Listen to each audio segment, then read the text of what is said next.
Hambog ng Sagpro Crew, Acero Records, Diwata Queen, para sa ito.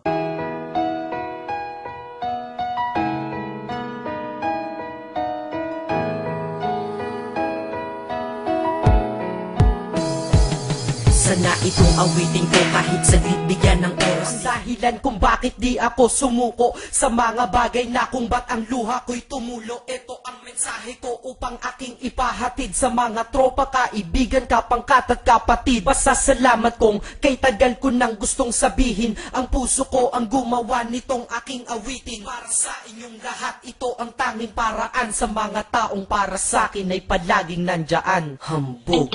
Kayo ang dahilan kung bakit di ako sumuko sa mga bagay na kung ba't ang luha ko'y tumulo. Ito ang mensahe ko upang aking ipahatid sa mga tropa, kaibigan, kapangkat at kapatid. Pasasalamat kong kay tagal ko nang gustong sabihin. Ang puso ko ang gumawa nitong aking awitin. Para sa inyong lahat, ito ang tanging paraan. Sa mga taong para sa'kin ay palaging nandyan. Upang ako'y mabigyan ng kalakasan ng loob at manatili na nakatayo at di patataob na kahit na anumang pagsubok na nagdadatingan. Di ako takot pagkat alam kong may malalapitan. Pag ako ay mayroong problema na dinadala, akala ko ako'y nag-iisa, ngunit hindi pala. Alam nyo ba kung bakit?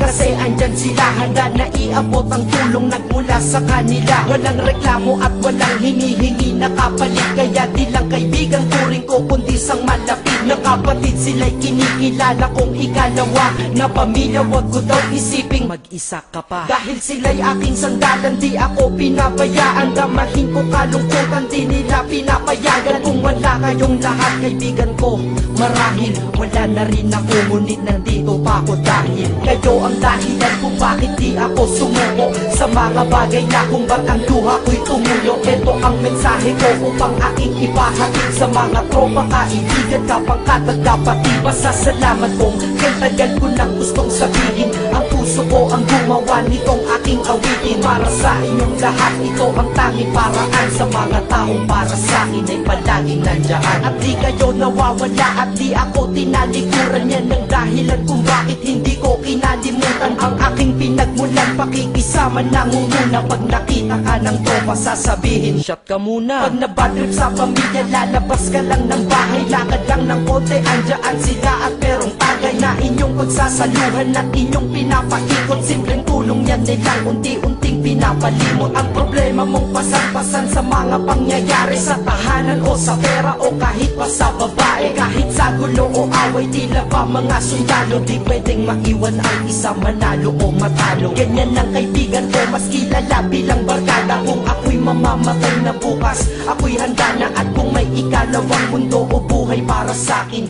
sana magiging tropa ko kayo pa rin. Kayo ang dahilan kung bakit di ako sumuko sa mga bagay na kung ba't ang luha ko'y tumulo. Ito ang mensahe ko upang aking ipahatid sa mga tropa, kaibigan, kapangkat at kapatid. Pasasalamat kong kay tagal ko nang